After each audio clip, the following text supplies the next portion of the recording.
પ્રભુ, અમે તમારો આભાર માનીએ છીએ, તમારા નામને ધન્યવાદ આપીએ છીએ. જીવંત અને પવિત્ર વચનો તમે અમને આપ્યા અને ભલા પ્રભુ, એ વચનો તરફ અમે દ્રષ્ટિ કરવા જઈશું ત્યારે અમારા ભટકતા હૃદય અને મનને પ્રભુ તમે કેન્દ્રિત કરો. પ્રભુ, તમે બોલો અને અમે સાંભળીએ. પ્રાર્થના પ્રભુ ઈસુ ખ્રિસ્તના નામમાં, આમેન.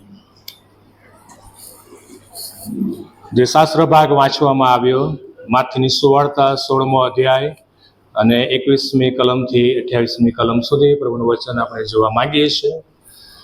આ દિવસો આપણે બધા જાણીએ છીએ કે જેમાંથી આપણે પસાર થઈ રહ્યા છીએ. સમગ્ર વિશ્વ એ લેન્ટના દિવસોને બહુ જ ગંભીરતાથી લે છે અને જેમાં આપણે પણ આપણા તારણહાર અને ઉદ્ધારકર્તા પ્રભુ ઈસુ ખ્રિસ્તને આપણે યાદ કરીએ છીએ. ભલા ભાઈ બહેનો, આ આપણા માટે એક ઐતિહાસિક સમય છે. આ દરેકને માટે, આપણા માટે ઐતિહાસિક સમય છે. પ્રભુ ઈસુ ખ્રિસ્ત અને પ્રભુ ઈસુ ખ્રિસ્તના દુઃખ સહન, પ્રભુ ઈસુ ખ્રિસ્તનું મરણ અને પુનરુત્થાન, એ આખી ઘટનાને આપણે યાદ કરીએ છીએ.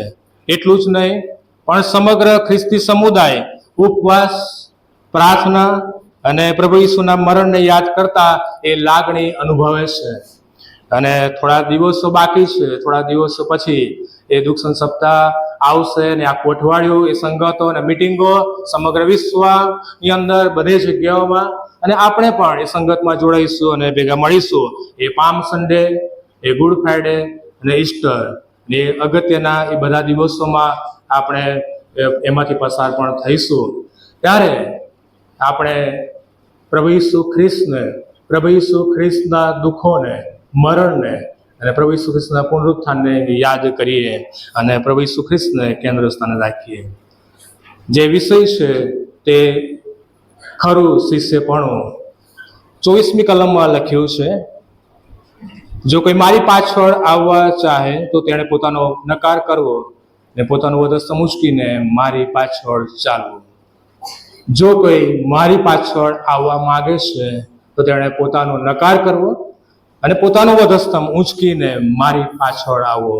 16મો અધ્યાય ને 21થી 23 કલમ તમે જુઓ તો ઈસુ પોતાના મરણની પ્રથમ એ આગાહી આપે છે. 24થી 28 કલમ તમે જુઓ તો પોતાનો નકાર કરવા સંબંધી એ જણાવે છે. અને આખી બાબત, એ ઘટના આપણે ત્યાં જોઈએ છે. મિત્રો, વધસ્તંભનો માર્ગ એ દુઃખ સહનનો માર્ગ છે. દુઃખ સહનનો માર્ગ છે. એ કાંટાળો માર્ગ છે, આપણે જાણીએ છીએ. અને અહીંયા પ્રભુ ઈસુ ખ્રિસ્ત, તેમના શિષ્યો અને લોક સમુદાય ત્યાં હાજર છે. પ્રભુ ઈસુ ખ્રિસ્ત, તેમના શિષ્યો અને લોક સમુદાય એ આખી જનમેદની ત્યાં હાજર છે અને ત્યાં બધા ઉપસ્થિત છે. અને એ સમયની અંદર એ પ્રભુ ઈસુ ખ્રિસ્ત કહે છે કે જો કોઈ મારી પાછળ આવવા માંગે છે તો તેણે પોતાનો નકાર કરવો, પોતાનું વધસ્તંભ ઉંચકીને મારી પાછળ આવવું. શિષ્યોને આંચકો લાગે તેવા સમાચાર, શિષ્યોને આંચકો લાગે તેવા સમાચાર, અને એ સમાચાર તો એ છે કે વધસ્તંભ ઊંચકવાની વાત છે. બરાબર, વધસ્તંભ ઊંચકીને ચાલવાની વાત છે.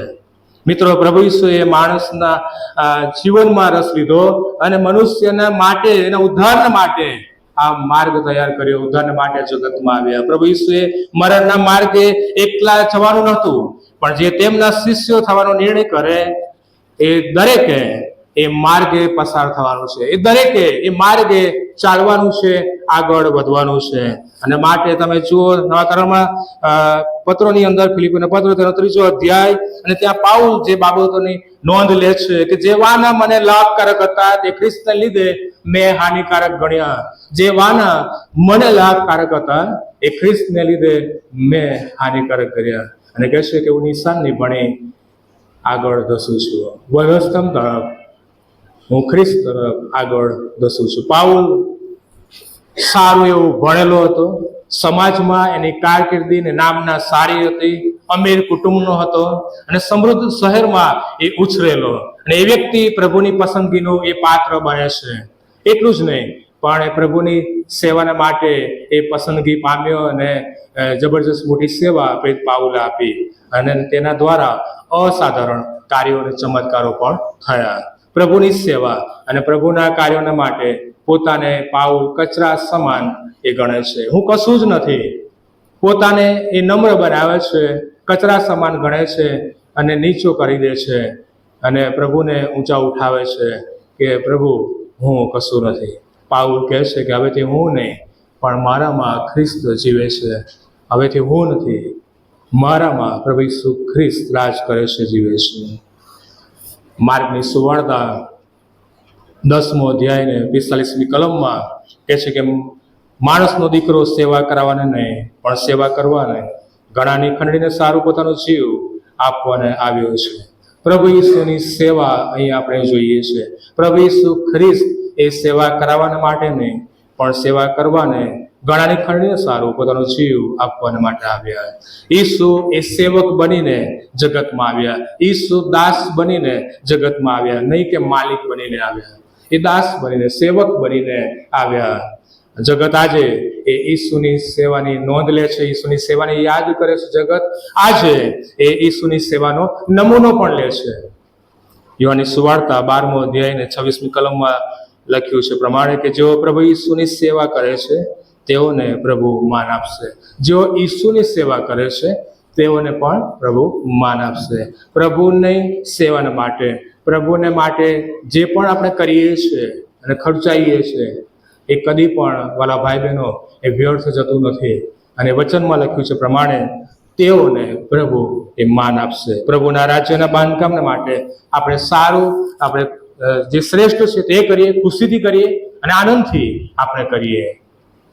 અને અહીંયા આપણે જોઈએ છીએ પ્રમાણે કે સંત પાઉલ એનું એક જ ધ્યેય હતું કે હું પ્રભુ ઈસુ ખ્રિસ્તને પ્રાપ્ત કરું. એનું એક જ ધ્યેય હતું કે હું પ્રભુ ઈસુ ખ્રિસ્તને જાણું અને તેમને પ્રાપ્ત કરું.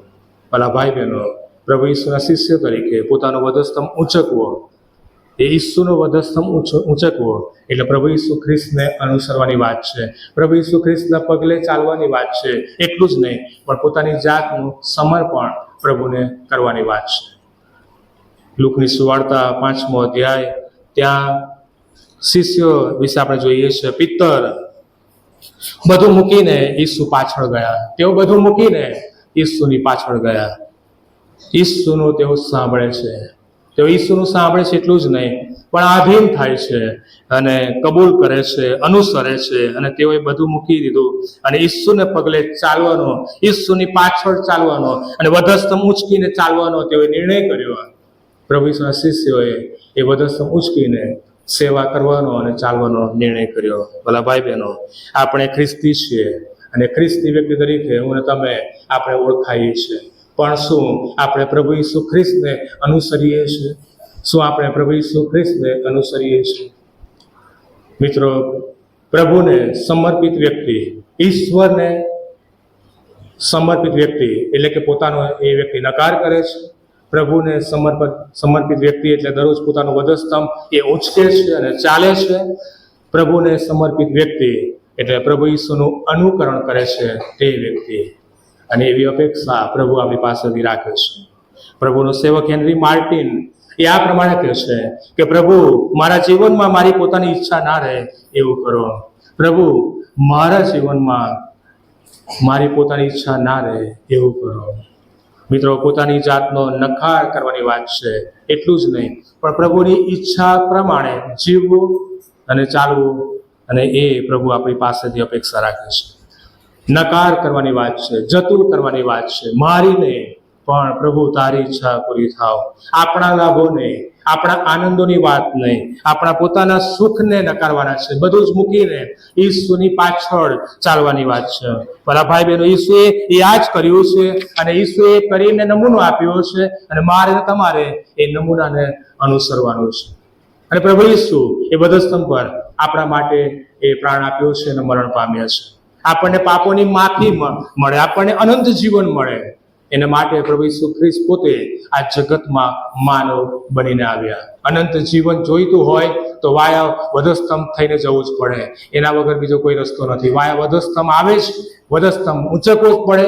વધસ્તંભને કેન્દ્ર સ્થાને રાખવાની વાત છે. પ્રભુ ઈસુ ખ્રિસ્ત જે કર્યું છે એને યાદ કરીએ. પ્રભુ ઈસુ ખ્રિસ્ત જે આપણા માટે કર્યું છે એના માટે પ્રભુનો આભાર માનીએ અને વધસ્તંભ ઉંચકીને ઈસુની પાછળ આપણે ચાલીએ. માર્કની સુવાર્તા 10મો અધ્યાય અને ત્યાં 17મી કલમથી આગળ જે બાબતની નોંધ લેવામાં આવી છે ત્યાં આપણને જોવા મળે છે જુવાન વ્યક્તિની વાત છે. આ જુવાનની વાત આપણને જોવા મળે છે. દુનિયામાં અને આ વિશ્વમાં જે કંઈ પ્રાપ્ત કરી શકાય, જે કંઈ મેળવી શકાય તે બધું જ આ જુવાન વ્યક્તિની પાસે હતું અને તે અનંત જીવન ઝંખતો હતો. એ અનંત જીવન એ પામવા માંગતો હતો. પ્રભુ ઈસુ ખ્રિસ્ત કહે છે કે તારું જે છે તે જઈને વેચી નાખ અને મારી પાછળ ચાલ. તારું જે છે એ તું વેચી દે, બધું મૂકી દે અને તું મારી પાછળ આવ. તેનું મોં ઉતરી ગયું. જ્યારે ઈસુએ આ પ્રમાણે કહ્યું, એને સાંભળ્યું ત્યારે એનું મોં ઉતરી ગયું, નિરાશ થઈ ગયો અને ઈસુના શિષ્ય બનવું તેના માટે મુશ્કેલ હતું. ત્યારે પોતાની જાતનો નકાર કર્યો નહીં, પોતાની જાતનો એને નકાર કર્યો નહીં. પ્રેરિત પાઉલ 1 કોરિન્થી 9મો અધ્યાય અને 27મી કલમમાં પણ એ જ બાબત આપણને જોવા મળે છે. ખ્રિસ્તી જીવનની દોડમાં પ્રભુ તરફથી મળનાર ઇનામની જે વાત કરે છે એ ગુમાવવા માંગતો નથી. એ ઇનામ એ ગુમાવવા માંગતો નથી. ભલા ભાઈ બહેનો, આપણે પણ જેમ પાઉલ કહે છે પ્રમાણે આપણે પણ દમન કરવાનું છે. ખ્રિસ્તી વ્યક્તિ તરીકે પ્રભુનું કામ બહાર તમારે કરવાનું છે. પાઉલે દેવનું દમન કર્યું. પાઉલે પોતાની જાતનો નકાર કર્યો અને એ નમ્ર બન્યો અને અજાબ જેવી સેવા એણે કરી. હમણાં જે નવા કમિટી સભ્યોને સમર્પણ કરવામાં આવી અને તેઓને માટે પણ આ જ બાબત છે. પોતાનો નકાર કરવો, વધસ્તંભ ઊંચકીને ચાલવું. માત્ર આપણે વચન લઈ લઈએ પ્રભુની આગળ, પ્રભુના ઘરમાં, પ્રભુની ઉપસ્થિતિમાં કે હું આ પ્રમાણે કરીશ, બોલવા ખાતર નહીં પણ કરવાની વાત છે.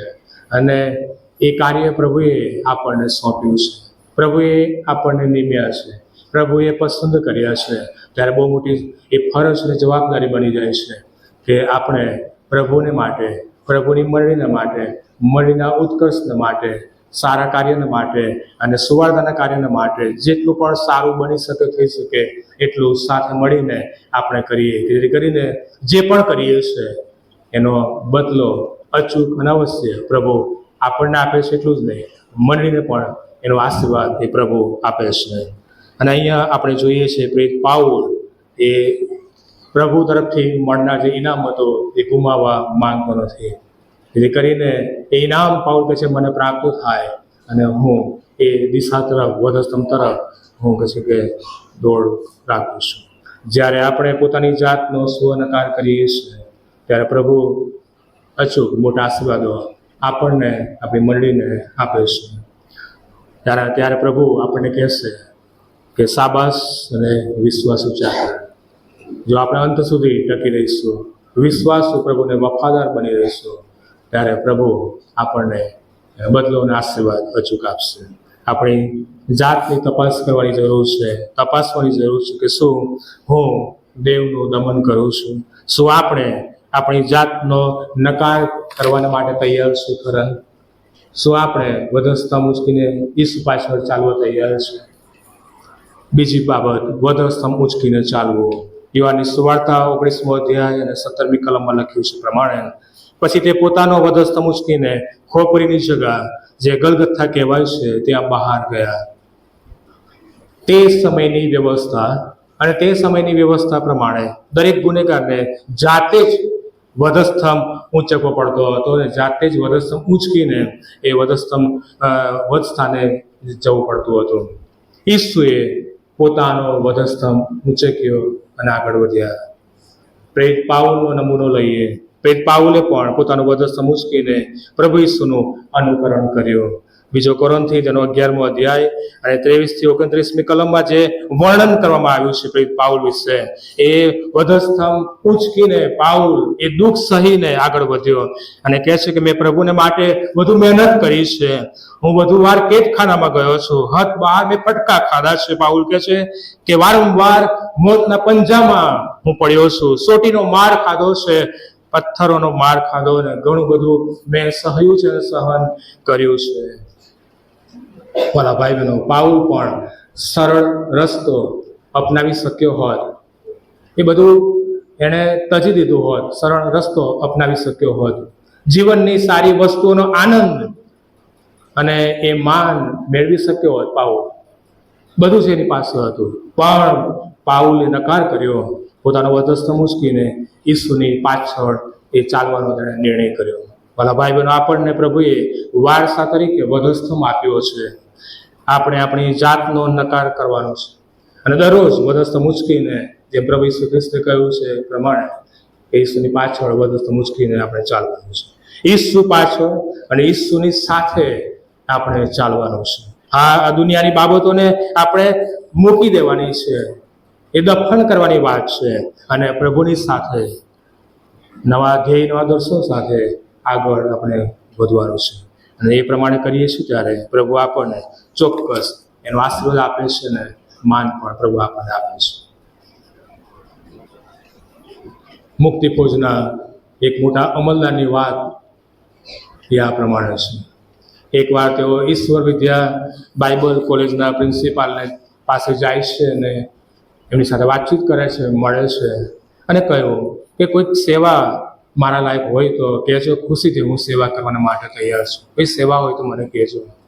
પ્રિન્સિપાલે તેમને જવાબ આપ્યો અને સેવા બજાવતા કહ્યું કે અમારી કોલેજમાં વિદ્યાર્થીઓના બૂટને પોલિશ કરવાની સેવા અત્યારે છે, એ તમે આપો.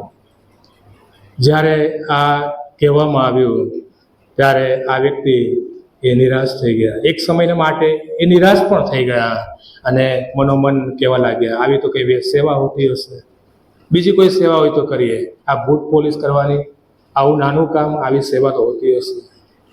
હું આટલો મોટો વ્યક્તિ છું, અમલદાર છું, અને શું હું આવું કામ કરું? શું હું આવી નાની સેવા આપું?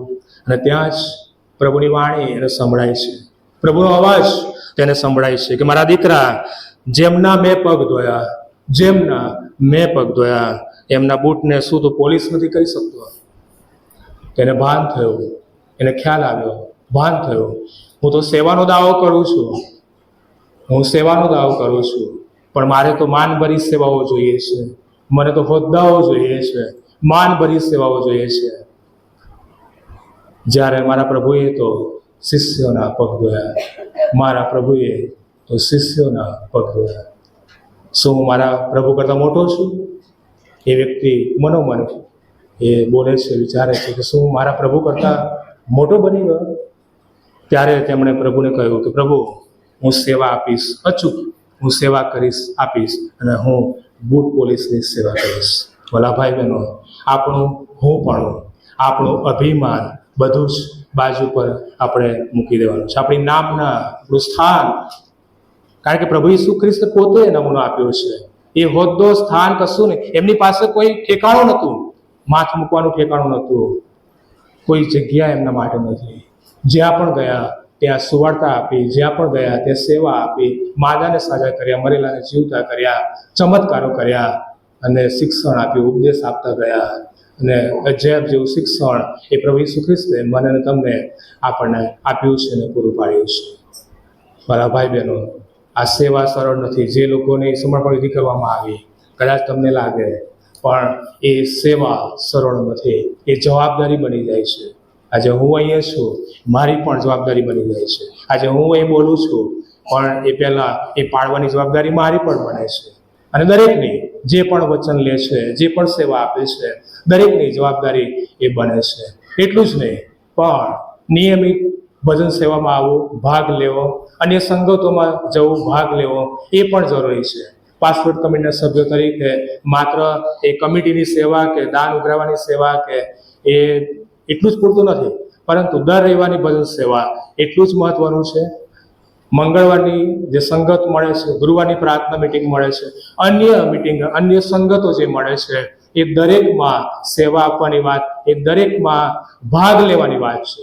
ઘણા બધા એ પ્રમાણે નથી કરતા અને ઘણા બધા એ બાબતોથી દૂર રહેશે. ભલા ભાઈ બહેનો, પ્રભુનો આશીર્વાદ ગુમાવશો નહીં. પ્રભુ તરફથી જે માન મળે છે અને મળનાર છે, એને કદી પણ તમે ગુમાવશો નહીં. આ પૃથ્વી પરનું આશીર્વાદિત જીવન એ ક્યારે પૂરું થઈ જશે? હું વારંવાર કહું છું આ બાબત. કોઈને ખબર નથી. પણ જેટલો સમય ને જેટલા વર્ષો પ્રભુએ આપણને આપ્યા છે, આવો આપણે એક થઈએ, આવો આપણે સાથે મળીને આપણે પ્રભુની સેવા અને કાર્યમાં લાગી જઈએ. યોહાનની સુવાર્તા 17મો અધ્યાય પ્રભુ ઈસુ ખ્રિસ્તની એ લાંબી પ્રાર્થના આપવામાં આવી છે કે બાપ, તારા દીકરાને મહિમાવાન કર. અને આગળ કહે છે કે બાપ, તેઓ બધા એક થાય. અને આ જ આપણું કાર્ય છે. પ્રભુ ઈસુ ખ્રિસ્ત એ પોતા માટે, તેમના શિષ્યોને માટે, સમગ્ર વિશ્વાસી સમુદાય લોકને માટે એ વિનંતી કરે છે, મધ્યસ્થી કરે છે કે બાપ, તેઓ એક થાય. અને એ પ્રમાણે મંડળીએ આપણે દરેકે એકતામાં રહીને, યુનિટીમાં રહીને પ્રભુને માટે, પ્રભુની સેવાને માટે, પ્રભુએ જે આપણને તેડિયાને પસંદ કર્યા છે એને ધ્યાનમાં રાખીને સાથે મળીને આપણે સેવા આપીએ અને કરીએ. અને જ્યારે એ પ્રમાણે કરીએ છીએ ત્યારે એનો અનેક ગણો આશીર્વાદ પ્રભુ અચૂક અને જરૂર આપણને આપે છે. પ્રભુ ઈસુ ખ્રિસ્ત કહે છે કે સ્તંભને ઊંચક, તું સ્તંભને ઊંચક, બીતોમાં તું જ આગળ આ વાટ ચાલ્યો હું, આજ લગ તેમાં છે મહિમા. વધસ્તંભને ઊંચકવાની વાત છે, ગભરાવાની જરૂર નથી. પ્રભુ કહે છે કે તારી આગળ આ જ રસ્તે હું ચાલ્યો છું અને આજ લગ તેમાં છે મહિમા, તેમાં મહિમા છે. ભલા ભાઈ બહેનો, આપણે વધસ્તંભને કેવો ગણીએ છીએ? આપણે વધસ્તંભને કેવો ગણીએ છીએ? વિચારીએ. વધસ્તંભ દ્વારા પ્રભુ આપણને એ પ્રેમનું પ્રતીક આપે છે. એકબીજા પર પ્રેમ રાખવાની વાત છે. આજે માણસને પ્રેમ કરતો નથી, ઈર્ષા, અદેખાઈ કરે છે. આપણી આસપાસ આ બધું જોવા મળે છે.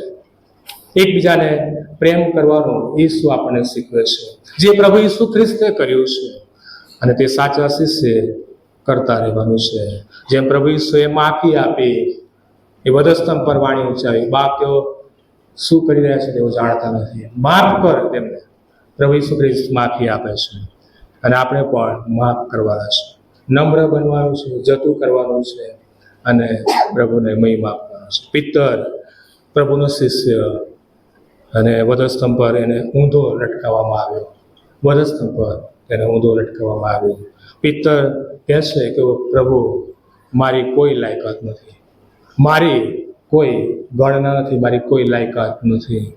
ભલા ભાઈ બહેનો, પ્રભુ ઈસુના સાચા શિષ્યો તરીકે જો આગળ વધવું છે, પ્રભુમાં જીવન જીવવું છે, ચાલવું છે, તો આ બાબતો મારે અને તમારે મંડળીએ કરવી જ પડશે.